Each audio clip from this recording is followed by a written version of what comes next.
만약에 내 사업이 글로벌로 확장을 할 필요가 있다라고 하면 두바이는 올해 휴가 대신에 출장 개념으로 오셔가지고 한번 꼭 산업단지 이런 데를 둘러보시기를 강력히 추천드립니다. 안녕하세요. 두바이의 브로노입니다. 오늘은 두바이에서 제가 사업을 만들어가는 방향에 대해서 궁금해 하시는 분들이 많은 것 같아가지고 과연 어떻게 사업을 이제 이끌어 갈 것이냐에 대한 부분들에 대해서 생각을 정리해서 한번 공유 드리려고 합니다. 근데 제가 두바이에 온 지 3주가 조금 넘었습니다. 이제 완전히 이주해 오면서 그동안 만난 분들하고의 얘기를 토대로 나름대로 결론 지어가는 내용들을 공유할 텐데요. 끝까지 한번 시청해 주시면 감사할 것 같습니다. 두바이에서 할 수 있는 비즈니스 아이템들이 굉장히 많다는 생각이 들고요. 거기에 대해서 저도 하나하나 발굴을 해내면서 디벨롭 하는 과정을 이제 이 컨텐츠로 같이 공유하려고 하거든요. 네.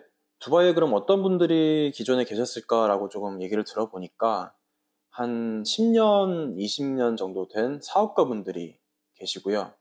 그리고 국가 정부 지자체라던가 이쪽에서 오셨던 주재원분들, 그리고 항공사에 계시는 승무원이라든가 관계자분들이 계시는 것 같고요. 그리고 제가 제일 부러워하는 분들인데 개인적인 스킬이 있는 분들이 계세요. 트레이닝이라든가 혹은 미용 기술 같은 그런 기술이 있어서 진짜 몸만 딱 와가지고 뭔가를 할 수 있는 그런 시작을 할 수 있는 그런 분들이 있는 거죠. 그리고 또 식당 이렇게 장사를 시작해서 성공하신 분도 계시는 것 같고요. 이게 마치 미국에서 초창기에 1세대 분들이 계셨을 때랑 느낌이 비슷하지 않나 생각이 됩니다. 그리고 최근에 한 2년, 3년 전 정도부터 좀 젊은 피가 수혈되고 있다고 합니다. 저도 이제 막 왔으니까 그 중에 한 명이 되겠죠. 그래서 두바이에서 이제 새로운 사업을 이끌어 나려고 하는 분들이 생긴다는 그런 이야기를 들었습니다. 그러면 저는 어떻게 이제 접근을 할까요? 일단 두바이에 오게 된 이유부터 조금 얘기를 드리면 여러 가지가 있겠지만 우리나라에서 더 이상 할 수 있는 사업이 뭐가 있을까? 여기에 대한 성장 동력을 찾기가 너무 어렵다라는 생각이 들었고요. 이거는 안타깝게도 우리나라에서 사업하시는 굉장히 많은 분들이 공감하는 부분일 겁니다. 그럼 우리나라의 넥스트를 이제 가야 되는데 거기에 대해서 내가 어느 회사에 소속을 하던 어느 사업 분야에 속하던 이런 부분들에 대한 불투명성이 뭔가 새로운 활로를 개척해 봐야겠다는 생각이 들게 했고요. 그리고 두바이라고 하는 곳은 지도를 자세히 보시면 성장이 앞으로 가장 많이 기대가 되는 나라들이 있습니다. 대표적으로 동남아시아 쪽, 그리고 인도 등을 포함한 중앙아시아, 그리고 여기 중동도 마찬가지고요. 그리고 아프리카. 여기에 있는 인구들만 다 더하면 몇십억 명이 됩니다. 그 나라들의 가장 가운데 있는 나라가 어디냐라고 하면 바로 아랍에미리트인 것 같고요. 그 중에서 가장 브랜드를 갖추고 있는 곳이 어디냐라고 하면 두바이입니다. 그런 부분들이 가장 큰 이유가 됐다라고 생각을 하고요. 그러면은 저는 그럼 이제 앞으로 사업을 어떻게 해갈 것이냐에 대한 얘기를 좀 드릴게요. 지금 제가 이렇게 미디어를 만들어가는 부분도 있고 그리고 이렇게 유튜브도 시작을 하게 되었습니다. 거기에는 상당한 용기가 많이 필요했었는데요. 이거를 또 제가 사업 일로 부딪히다 보니까 이제는 열심히 해야죠. 네. 그래서 이제 이렇게 미디어로 시작을 하게 된 부분은 아마도 제가 두바이 쪽으로 정보를 접하려고 하다 보니까 너무 내용이 없더라고요. 그리고 그냥 관광지에 대한 정보 조금 있고 그 다음에는 나라에서 어떤 협약을 맺었다 이런 거 정도밖에는 정보가 없어요. 그래서 두바이에서 비즈니스 관련된 뉴스들이 저는 필요합니다. 어차피 그거를 저도 스터디 해가면서 두바이의 발전 방향을 따라잡고 있는 중인데 그걸 또 한글로 번역을 하고 또 AI 등을 활용을 해서 편집을 또 간편하게 하고 해서 이제 우리나라의 많은 비즈니스 영역에 계신 분들이 두바이 소식을 실시간으로 접할 수 있게끔 준비를 하고 있습니다. 그렇게 미디어로 시작을 하고요. 두바이에 와서 이제 사업 분야를 좀 보다 보면 건설, 부동산 이쪽을 빼놓고 얘기할 수가 없습니다. 그래서 부동산 관련된 일도 아마 할 수 있게 될 것 같고요. 그리고 건설 쪽에서도 저도 건설 현장 경험이 오랫동안 있었기 때문에 그거를 살려서 여기에서 활용할 수 있는 그런 부분들을 개척해 나갈 생각입니다. 그리고 제가 한 7년, 8년 동안 몸담았던 이 웹3, 크립토 분야 이쪽 역시 두바이가 전 세계에서 가장 발빠르게 치고 나가고 있는 분야 중에 하나입니다. 거기에 플러스 AI 분야 이쪽에 대해서도 제가 한국에 있는 저희 기술 개발팀하고 같이 또 만들어가는 게 있어서 그런 부분들도 좀 준비가 되면 이걸 우리나라에서 런칭을 하는 게 아니라 아예 글로벌 시장에 런칭을 바로 해서 해외 유저들을 다이렉트로 넣는 방식으로 진행하려고 합니다. 그게 훨씬 더 어떻게 보면 수월한 작업이 될 수 있겠다는 생각이 들어요. 네. 그리고 지금 이렇게 만들어가는 유튜브를 통해서 컨텐츠 분야가 될 것 같고요. 그 컨텐츠는 아무래도 뭐 사람들이 가장 좋아하는 게 여행이라던가 관광, 쇼핑 이런 쪽이기 때문에 거기에 조금 더 접근을 해가지고 컨텐츠를 많이 만들어낼 생각입니다. 그렇지만 물론 제가 추구하는 방향성은 두바이에서 과연 사업을 어떻게 시작하고 어떤 사업들이 발전하고 있으며 어떤 기회들이 있을까 이런 부분들을 제가 발굴을 나름대로 해서 이제 한국에서 넘어오실 수 있는 그런 많은 사업 파트너분들이 도움을 받을 수 있게끔 제가 아이디어도 제공을 하고 거기에 대한 마중물 역할을 하는 것 정도까지가 아마 제 역할이지 않을까 싶습니다. 자, 그리고 여기 두바이에서 북쪽으로 한 1시간 정도 차로 올라가면 라셀카이마라고 하는 곳이 있는데 그곳에 윈 카지노가 생깁니다. 2027년이고요. 카지노가 생기게 되면 그 주변에 여러 가지 리조트, 뭐 호텔, 관광산업단지가 생기는 것으로 확인이 되고 가서 보니까 엄청나게 발전을 하고 있더라고요. 그래서 그런 분야로도 앞으로 산업이 많이 성장할 거라고 생각을 하고 있고요. 물론 연계돼서 사업적으로도 기회를 찾을 생각입니다. 그리고 아까 말씀드렸던 여러 나라들 있죠. 그 나라들은 뭐 고급 제품이 필요한 게 아닙니다. 생필품부터 해서 다양한 마이너한 그 아이템들이 필요한데 거기에 대해서 우리나라를 통해서 뭔가 중개할 수 있는 부분들이 있다고 하면 그 무역에 대한 것도 개발시켜 나갈 생각을 하고 있고요. 또 두바이 현지에서는 의료관광, 바이오, 메디컬 이쪽에 대한 부분들 하고 앞으로 엔터 분야에 대한 수요가 굉장히 많을 걸로 보고 있습니다. 이건 뭐 제 개인적인 의견이 좀 많이 들어가 있지만 처음에 석유 베이스로 두바이가 성장을 하게 되었습니다. 그걸 바탕으로 건설 개발을 하면서 도시가 확장을 했고요. 그 다음에 부동산, 분양 이런 것들을 바탕으로 해서 금융과 같이 발전하기 시작을 했고 자, 그 다음에는 관광으로 가고 있습니다. 그리고 그 관광을 극대화할 수 있는 게 컨텐츠 분야고요. 그 중에 하나가 카지노가 될 수 있겠죠. 그리고 공연이라든가 혹은 뭐 스포츠 이런 부분들도 좀 넓게 보면은 컨텐츠가 될 텐데요. 앞으로 이 두바이에서 각종 크리에이터들, 컨텐츠를 만들어내는 분들, 예술가분들 그런 분들을 위한 정책들이 많이 나올 거라고 예상을 하고 그래서 하나의 아이디어를 좀 생각을 해보면 우리나라의 크리에이터 분들은 한국에서 또 박터지게 그 아이템을 찾느라 고생을 하고 계십니다. 그렇지만 두바이에 오면 한국인은 뭐 거의 없습니다. 저마저도 호텔에 가서 리뷰를 하고 있으니까요. 그래서 제가 비즈니스로 호텔들하고 연결을 해가지고 여러 기회들을 좀 만들어 볼 생각을 하고 있고요. 거기에는 이 미디어 채널이 또 큰 역할을 할 거라고 생각을 합니다.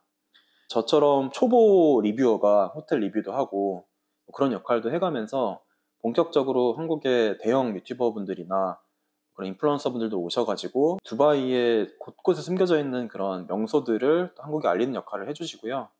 또 그러다 보면 이 한국의 브랜드들이 또 저절로 진출할 수 있는 통로가 될 수 있을 거고 그리고 한국의 다양한 인플루언서 분들하고 뭐 인도, 이집트, 뭐 유럽, 중앙아시아 여러 군데에서 오는 인플루언서들이 여기 다 섞이고 있거든요.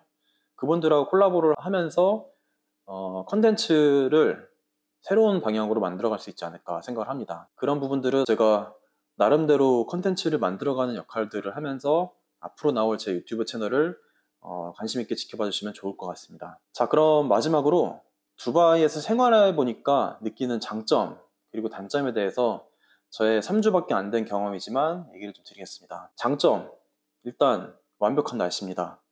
평균 온도 20도, 25도 정도 되고요.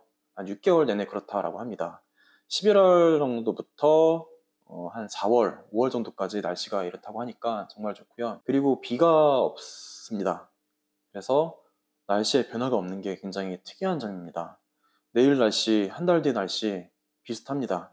이런 게 예상이 되다 보니까 온갖 스포츠를 즐길 수가 있고 점점 건강을 찾아가고 사람이 텐션이 올라가는 느낌이 좀 있습니다. 그리고 나라의 정책들을 보면 왕권 밑에서 움직이다 보니까 여기는 미래에 목숨 걸었거든요. 그래서 굉장히 빠르고 일관된 정책으로 밀어붙입니다. 그게 사업하는 분들한테는 어떤 의미인지 아시죠? 불확실한 것보다는 확실한 방향으로 되고 안 되고를 정리해 주는 게 훨씬 더 좋습니다. 그리고 여기에는 전 세계의 사람들이 기회를 찾기 위해 와 있습니다. 그러다 보니까 글로벌 풀로 확장할 수 있는 기회가 확실히 넓다고 생각이 되고요.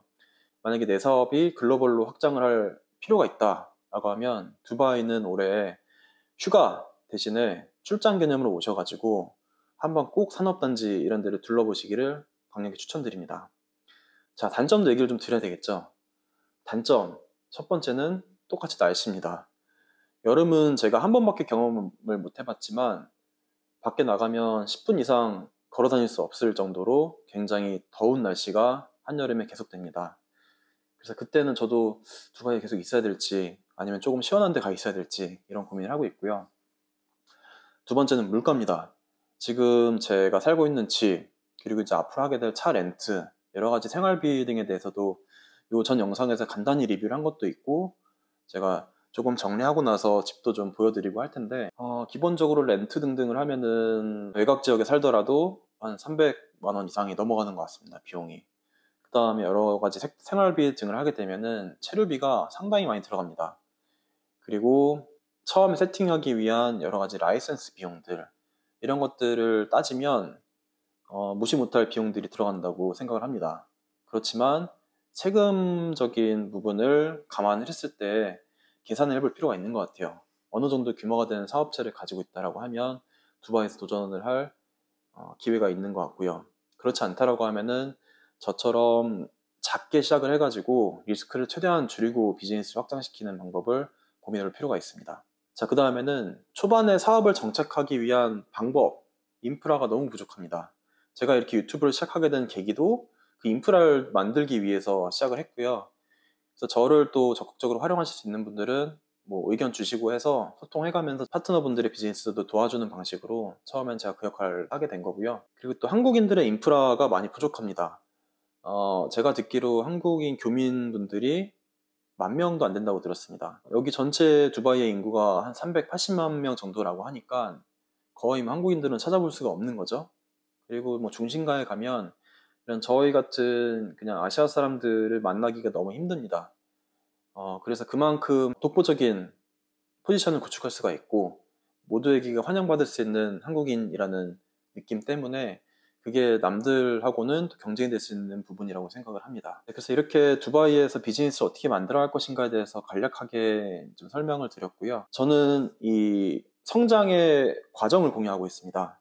그래서 이 유튜브 채널, 뭐 인스타그램이나 저기 스레드 이런 식의 여러 가지 채널들에 제가 어떤 식의 미팅을 했고 거기에서 또 어떤 기회가 있는 것 같고 이런 느낌들을 나름대로 정리해서 계속 올리고 있는데요.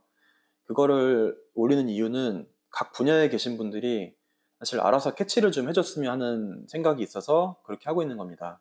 궁금하신 부분들이 있으면 저한테 댓글이나 DM을 주셔도 좋고요. 저도 최대한 시간이 나는 한 알아보고 의견들을 또 전달할 수 있도록 해서 비즈니스를 확장하시는 데 도움이 되었으면 합니다. 그러다 보면 같이 또 협업할 수 있는 일들도 생기기도 하거든요.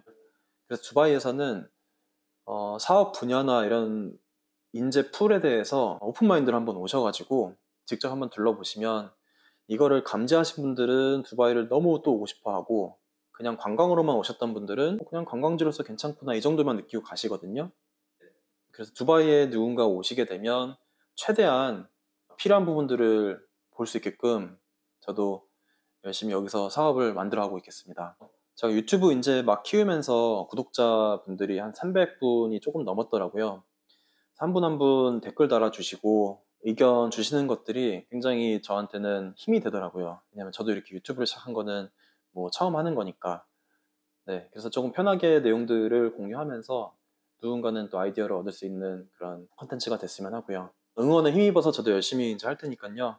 이제 채널 처음 보신 분들은 구독해 주시면 감사하겠고, 추후에는 제가 컨텐츠 만드는 것도 조금 더 가다듬어서 여러 가지 재밌는 이벤트들, 그리고 관광지들, 그리고 사업의 기회, 크리에이터로서의 기회, 이런 것들을 많이 발굴해서 공유하도록 하겠습니다. 네, 긴 영상 시청해주셔서 감사합니다.